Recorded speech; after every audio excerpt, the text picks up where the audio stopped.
Let's pray.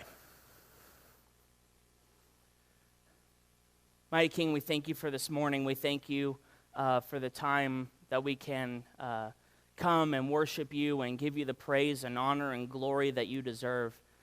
Please let this message today be your message, not my opinions or my thoughts, but what you want us to hear, how you want us to change because of your word. Work through us that when we leave today that we're more like you. It's in your name. Amen. So Andy started this series called It's the Most Wonderful Time of the Year.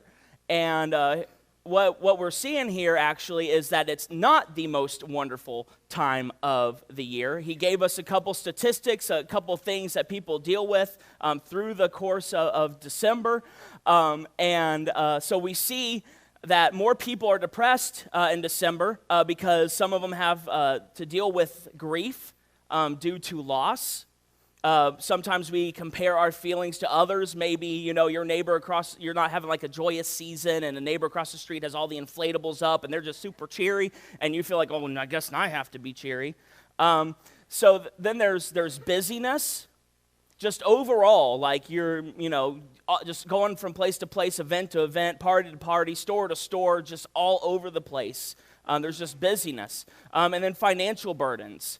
On top of your already, the bills you're already paying and the way you're, trying to make it through. And then on top of that, you have to get a gift for your mom, your dad, your sister, your cousin, your twice removed roommate, like whatever. You feel obligated. And so we start like putting this financial burden on ourselves. And ultimately, it all comes down to this pressure that we feel. Like when we come into December that we just like, oh my gosh, I can't believe I have to do this.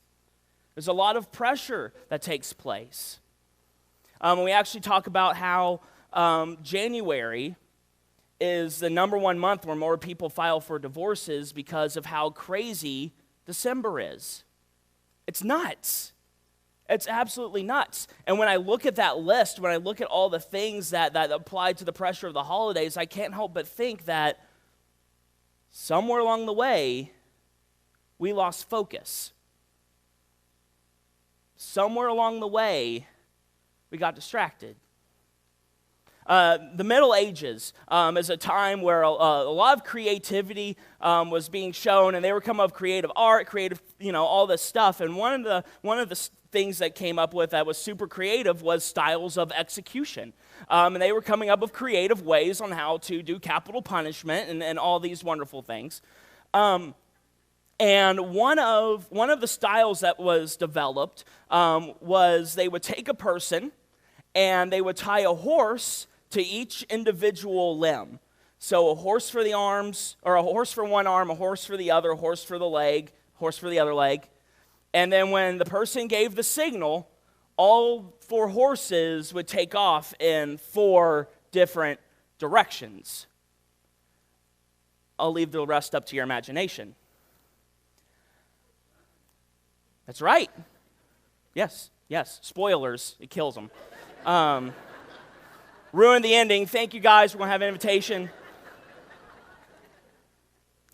What I found interesting about this style of execution is actually what the French named it. Execution style, what the French would call it was death by distraction. And it was a physical representation of how when we get distracted from what we're supposed to be focusing on, we're literally tearing ourselves apart. And though it may not be as gruesome for us today, it's still so detrimental to our own souls when we get distracted. When we go through death by distraction. Because you know this feeling, don't you? The feeling of being so overwhelmed and the amount of pressure that is on your life during this season that you almost kind of lose the will to keep going.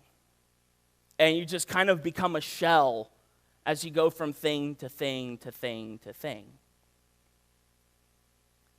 You know this feeling. It's because you're being torn apart. You're being overwhelmed by all of the distractions. And it's killing us. It's absolutely killing us. And you guys know, if you've ever felt this feeling before, that this is something that like no Sunday nap can take care of. That you can't say, oh my gosh, I'm feeling worthless. I'm just going to take a 30-minute nap and then I'll wake up and, everything's all right again. That's not how this works. Because you know this feeling. This sense of like, I'm so overwhelmed, I just want to give up. And this is, and this is even beyond the holidays, isn't it? I know for me, I don't just struggle in December. I have January through November to worry about.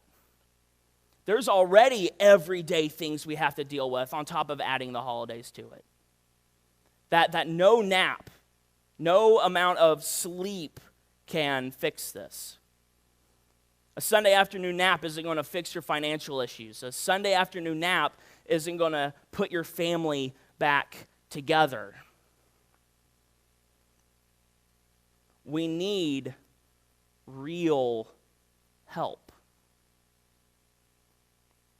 When we start getting distracted, we are slowly being pulled apart because our focus is on all this other stuff, and we've become distracted from what our focus should be on, and that's simply Jesus.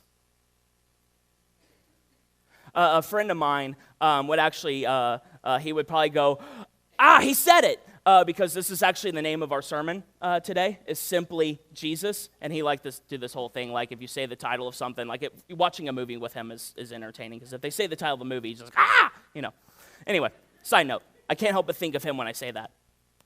But it's simply Jesus.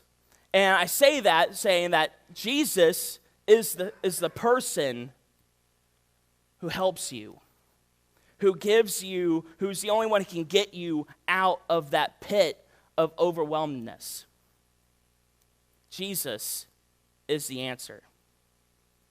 So the series has actually been about going through a rough season. And yes, this includes the holidays, but I think we also have seasons of life that aren't just limited to December. And so Andy created the series. It's all about getting through the rough periods in life. And we're actually going to be looking at John chapter 14. That's the verses we've been using, or the chapter we've been using through the series. And so what we see here is Jesus is giving his 12, the disciples, a pep talk. Jesus knows what's about to happen. He knows exactly what's going to go on. And I'm not just talking about like he sees his impending, not Siri, I said Jesus. I lost it, pulling it back. Jesus sees what's coming on, what's about to happen. And I'm not just talking about his own like death. He knows and on the third day he's going to rise again and everything's going to change. Everything is going to change. And then he also knows that at some point he's going to go back and return to God. And it'll be up to the disciples. It'll be up to the 12 to make sure that the church grows the way it should. He's leaving them. And he gives this pep talk because he knows what the disciples are going to go through. They're going to go through a tough season of fighting against the leadership and fighting against the Jewish leaders and fighting against the world even. Jesus in John chapter 12, he says the world is going to come after you because the world hates me. And since you're all about me, they're coming for you. I love the first verse in John 16. It says, I tell you these things so you will remain faithful and you won't fall away. He's giving this pep talk to let them know that hardship is coming. But before they even gets to all of that, he opens up this is kind of his thesis statement of his pep talk. And so what he says in John chapter 14, verse 1, says, do not let your hearts be troubled. You believe in God, believe also in me. So don't let your hearts be troubled. You're going to deal with stuff, but put your anxieties on me, put your stress on me. Like, I can take this. I'm doing it for you. I can get you through this life. Put all your anxiety aside. Put it on me. And then Jesus follows up with, my Father's house has many rooms. If that were not so, would I have not told you that I am going there to prepare a place for you? And if I go and prepare a place for you, I will come back and take you to be with me, that you also may be where I am. You know the way to the place where I am going. So don't be troubled. Don't be troubled. This life is going to get crazy. Things are going to get nuts. But put your anxiety on me because this is the short game. I'm playing the long game. Keep your eyes on heaven. Focus on heaven. Andy talked about this last week, all the cool things that heaven is going to be like and how it changes our views on things now. That's what he's telling the disciples. Like, focus on that. This is the long game. This is what we're doing. And so we continue on in verse 5. Thomas said to him, Lord, we don't know where you are going, so how can we know the way? See, as the readers, we know what Jesus is talking about. You just flip a couple pages and you see he's talking about his death, burial, and resurrection. Jesus knows what he's talking about, but the disciples, the 12, every time Jesus would talk about hey, I'm going to die and I'm going to come back from the grave and all this stuff is going to be cool, it's like suddenly the disciples go, I missed that. What? What are you talking about? Where are you going? What? They just didn't get it. And so Thomas, he just asks the question, where are you going? And how do we get there? I think this is actually a really good question for us too. Where do we go when we're in the pit? Where do we go when we are overwhelmed? Where you lose, kind of that will, when you become the shell? Where do we go when we're just feeling this gut-wrenching depression, this gut-wrenching feelings? Jesus answered, I am the way and the truth and the life. No one comes to the Father except through me. So Jesus is saying, I'm the focus. I'm the one.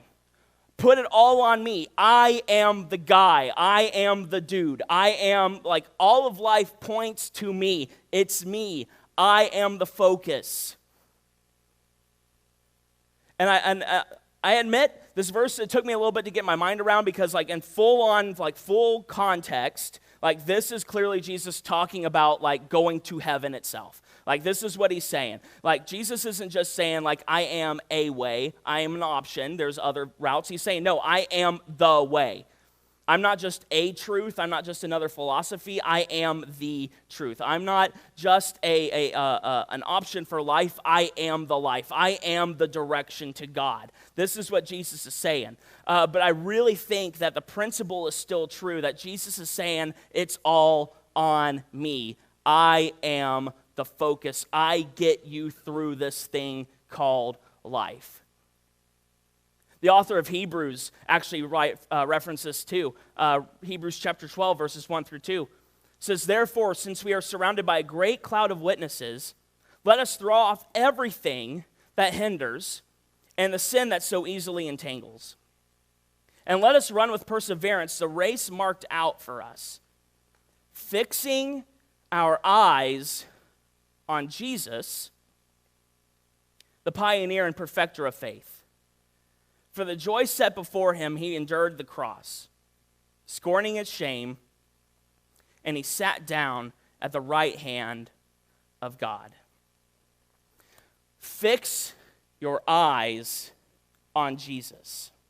He is the focus. He is the goal. He is the person that gets you through whatever you're going through. Everything else is a distraction. The writer's talking about a race. He wants you focused on the goal. He doesn't want you to get distracted by the people cheering or the people yelling against you or going dude, you're 200 pounds, quit running, just do the walk.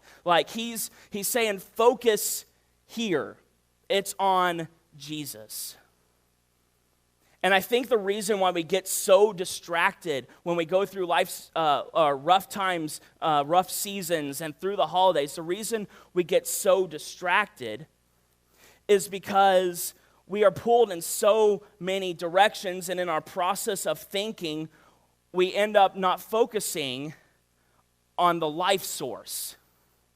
We get so caught up in everything that's going on, we quit focusing on Jesus. We quit focusing on the life source. Think about your vehicle. So you may not realize this. I think about this from time to time. You fill up your vehicle, and as soon as you put the pump thing back in, you get in your car, you start the car. As soon as you start the car begins the process of dying all over again. And what happens if you push your car too far? It will eventually give up. It will stop. It will die. And it takes refueling to get the car going again. That's the same thing with us.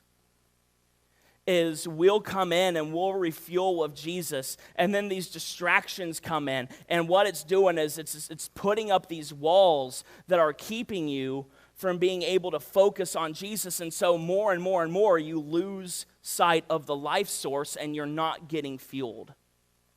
And here's what's crazy about the human race is we tend to think if we do more of the thing, we'll eventually get better. I'm working hard, but if I work harder, I can get this. Or I'm having a struggle with my family, so if I just keep pushing it aside and not and ignore it, it'll eventually get better. We need to stop and refocus. Because when we cut ourselves from the life source and we forget to fill up, everything falls apart. Everything falls apart if you're not connected to the life source.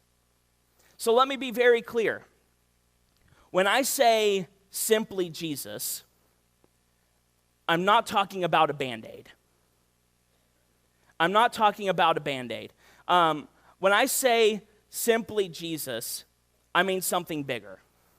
Because we like Band-Aids, don't we? We're really actually good at applying Band-Aids. Hey, I'm really struggling with the sin, and it's beating me up, and it's tearing me apart, and I really want to break away, but I can't.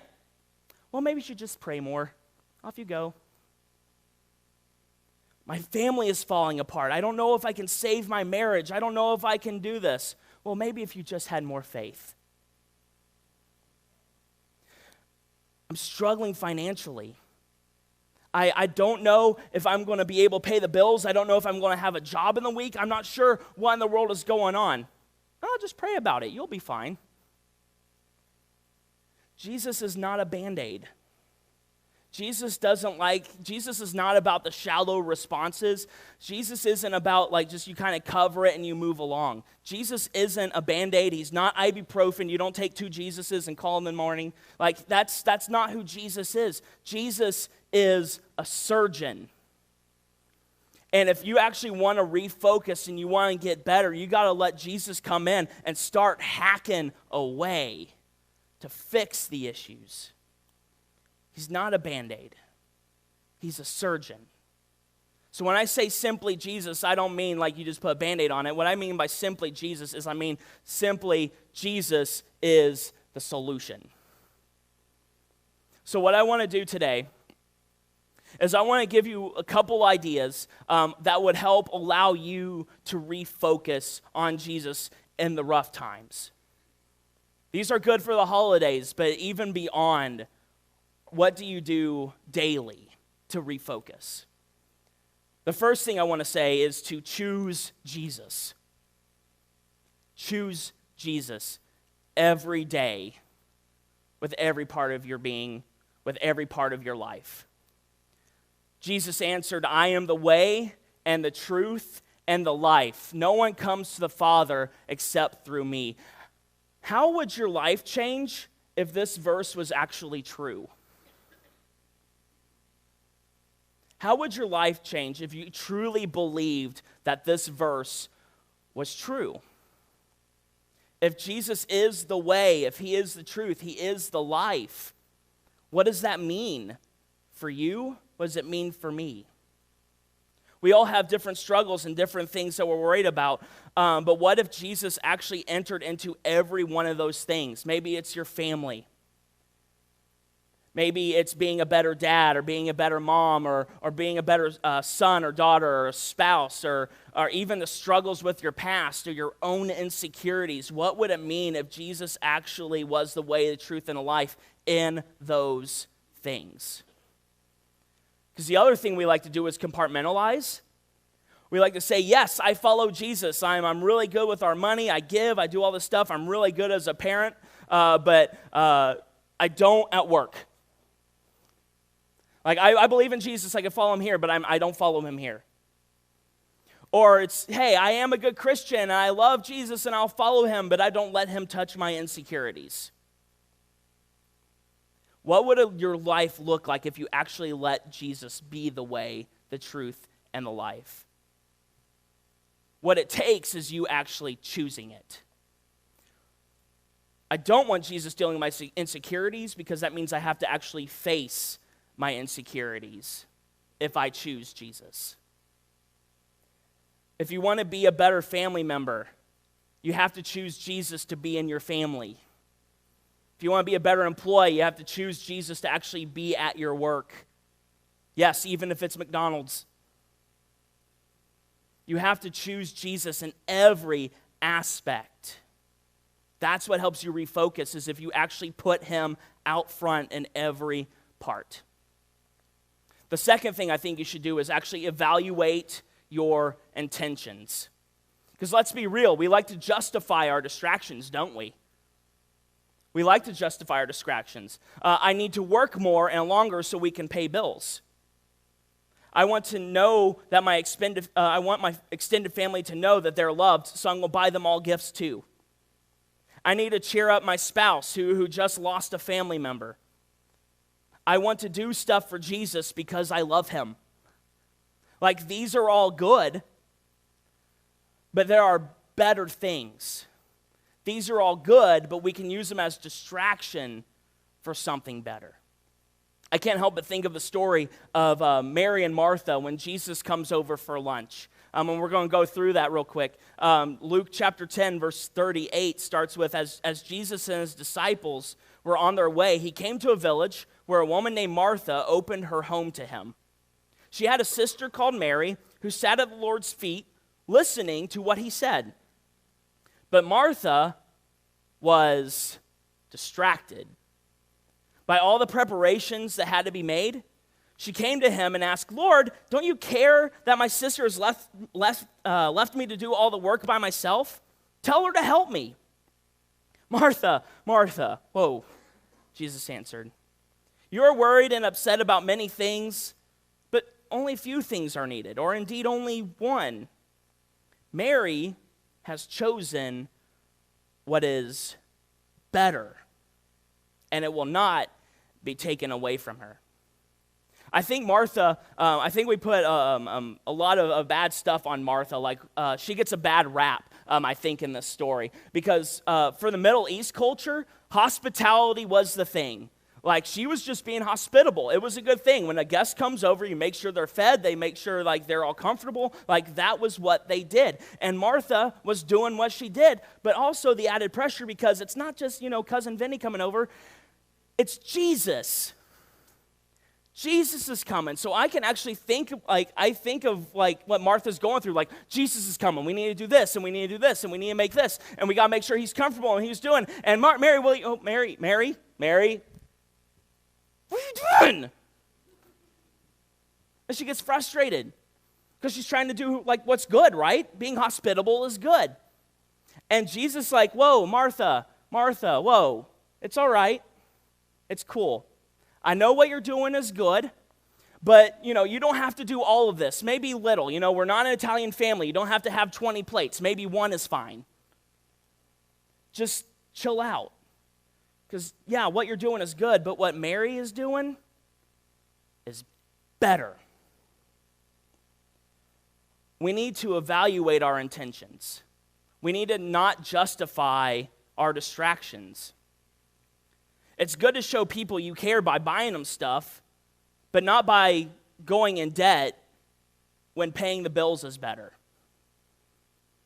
Yes, overtime is good and it can help out, but time with your family is better. Yes, cheering someone up who's mourning a loss is good, but empathy is better. Yes, doing stuff for Jesus is good, but spending time with him is better. See, keeping the right priorities in your life and keeping Jesus in everything will help you process your life better. The next thing I would say is to find something to remind you about Jesus. Find something to remind yourself to keep him as the focus. I'm like actually literally talking about physical things. Physical things you can get or do that will help you remember every day. Here's an example. One of the things I like to do when I'm specifically struggling is I will use my smartphone and I will go to a Bible verse I know I'm struggling with, and I will take a screenshot of that Bible verse and throw it on as my lock screen for my phone. So every time I pull my phone out of my pocket, like every 5 seconds, I have to see this verse. When my dog wakes me up at 2 o'clock in the morning to let him out, and I go, what time is it? And I open my clock, the first thing I think about at 2 o'clock in the morning is the Bible verse. If that's something, like, I actually challenge you, if, like, that's a cool idea, like, I give you permission, pull out your phones, do it right now before you forget. Like, it's something easy you can do. If I were to make a suggestion, I would recommend Matthew 22, 37 through 39. Jesus replied, "Love the Lord your God with all your heart and with all your soul and with all your mind. This is the first and greatest commandment. And the second is like it, love your neighbor as yourself." This verse is a reminder that it's not love everyone and then come to Jesus. Refuel first. Love God. Then go do what God's called you to do. I recommend that verse. The second thing I do is I actually buy little trinkets to remind myself of certain things, and I put them in places that I can't ignore. You know, this for you, like for me, it's my office desk. Like when I go to my office and I have my computer, like they're by my mouse, so I have to actually bump into them every time I use my mouse. And it's like three little coins that remind me of things. I have one that reminds me that Jesus is real every day, not just on Sundays. That I have to choose him every day. I have a coin that reminds me to continue to dream and to continue to innovate for moments whenever I start feeling blah. And then the third one is to remind myself that I can learn through failure. And every time I look at those things, I have to think those things because when I see them, that's what they're associated with. I would say find something that speaks to whatever your issue is, whatever you're distracted by, whatever you're prone to. Find an item that you can go, when I think of this, I think of putting Jesus first. And then put it in a place that you have to see it. Maybe it's by your mirror in the morning or by, a bedside table or on the toilet or whatever you want to do, like where you have to see it. The next thing I would say is to get real help. Get real help. And I'm talking about professional help here. I can't help but think of like counseling. See, real quick, I live in this crazy world where I believe it's okay to have Jesus and a therapist. It's super helpful. And when I think of like counseling, I think of that kind of stuff. I think of like a lifesaver. Like you fell off a boat and you're like kind of drowning, like, oh, I'm drowning and I gotta do this and I need real help here. And so counselor comes and says, I have a lifesaver. And then you go, no, I can do it by myself. Get real help. If your family is struggling and you don't know how to get out of it, or you're struggling financially and you can't see getting out of it, or you're struggling with your own issues and you can't see yourself getting out of it, it's okay to get help. I highly recommend it. There's all kinds of counselors out there. There's marriage and family counselors. There's addiction counselors. There's personal counselors. There's pastoral care if you're struggling spiritually. They have grief counselors. There's life coaching even. If you don't even know what to do with your life like tomorrow, like you're just kind of like, I'm so lost with what to do with my life, get life coaches. And then, of course, there's the Financial Peace University if you can't get out of the money stuff yourself. Like, get real help. and it'll help you refocus. The next thing I want to say is just take a break. Just take a break. Now, this sounds crazy, right? Because this is my number one issue. I don't stop. You can't get help if you don't stop. You can't refocus if you don't stop. And I think this is mostly like a guy issue because we're so like mission mode. We're so focused on work. We're so focused on getting this. All this has to be done, and we have a deadline, and and we get so focused on that, and we don't stop. And the problem is when we start getting overwhelmed, and we're ready to sit down. I'm like, I need a break. We just keep going. It's not healthy. Take a break. I highly recommend taking 30 minutes every day. Sometime after lunch or in the afternoon, like take 30 minutes alone to process. To process what's going on in your life, to process your day. Just take 30 minutes to process. And of course, do it with Jesus. Talk to him about your day. And I'm not talking like this isn't your like quiet time Bible reading, do your prayers in the morning. This is different than that. Like, talk to Jesus about what's going on.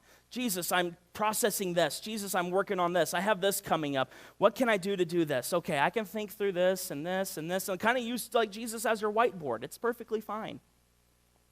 But take a break. The next thing I would say is even to take like, the wilderness experience. Go away for a few days. And I'm not even talking like vacation time. I'm talking like on purpose, get away. And if you do that, just know like it takes like 2 to 3 days to finally allow your like 100 miles per hour to slow down to like 30. It takes a bit to allow yourself to slow down. So give yourself enough time to be able to stop and process and think. But take a break. And then finally, the last thing, and this is probably like the biggest thing for me, is if you want to refocus on Jesus, be Jesus. Be Jesus.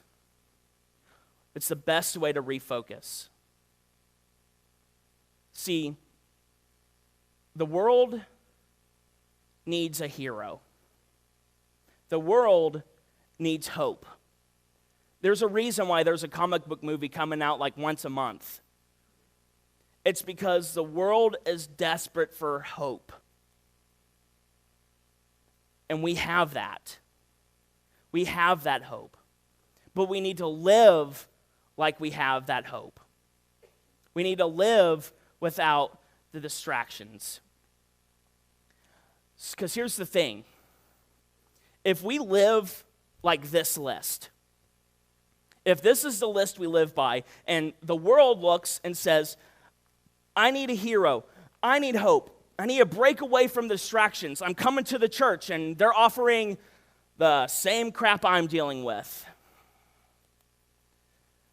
That's not hope. And they're just going to walk away. We need to refocus, and we need to refix our lives so when the world looks at us, they go, I can get help. I can get hope. And we can point them to Jesus by us being Jesus. Last week, Andy gave this incredible sermon, and I say that not just because he's paying me, like it was actually good. Andy gave this incredible sermon about if we fixed our eyes on heaven, like it changes the way we think. When we fix our eyes on heaven, it changes the way we view disappointment, the way we experience grief, the way we live now. It's a place of extreme kindness. It's filled with God's perfection. It's filled with God's righteousness. And I think, this is great. This is awesome. I can't wait to be there. But this should be the church today. That we need to be living with this list for the world to see hope. Because when we refocus on Jesus now, these things come to life now. That the way we view disappointment changes today.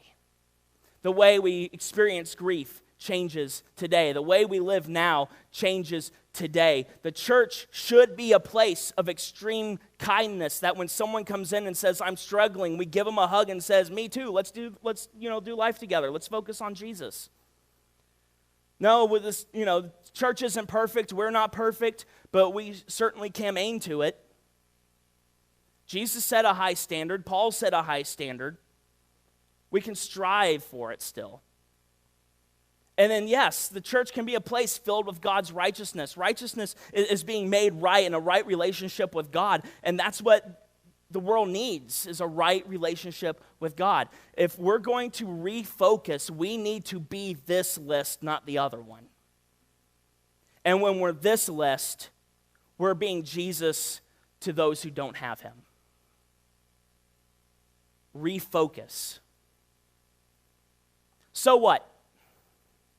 So what? What do I do with this information? Jesus is the way, he is the truth, and he is the life. And it's time for us to live as if this were true. That we put our distractions aside and focus simply on Jesus. Here's what I want us to do this morning. I want everyone to stand.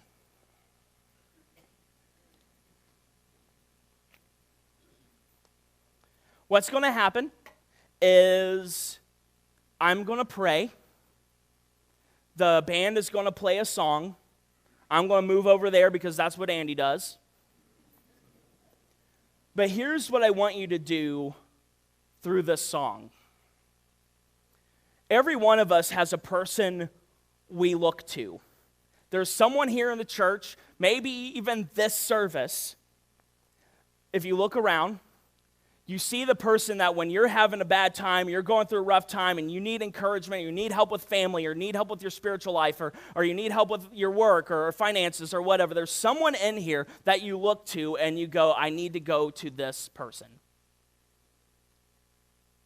When this song plays, I want you to do that. I want you to actually move and go to that person and say, I have forgotten. I've gotten distracted. Now, if someone comes to you, if you're that person for someone else, I don't have a script for you. You do what the Holy Spirit calls you to do because, you're doing good at it if someone's coming to you. So just do the thing you do. But if that person for you today is in this room, the person you go, I need to go tell this person I have forgotten that this verse is true, I want you to do that. If they're not here, send a text. Without context, just say, I've forgotten. They'll be like, what? And then you'll be like, oh, this is what's going on. But I want you to do that through this song. If you don't have that person, like I said, I'll be over in Andy's spot, and I'm happy to do a prayer for you and to talk to you. But I want you to find that person and say, I've forgotten, so they can help you refocus on Jesus. Mighty King, we thank you for this day. We thank you that you saved us from our sins and that you can save us from ourselves. Please help us to keep you focused, or keep focused on you when life is throwing all these things at us, that we can block out the distractions and refuel with you. There are real hurts today. Some of them this season, some of them throughout life.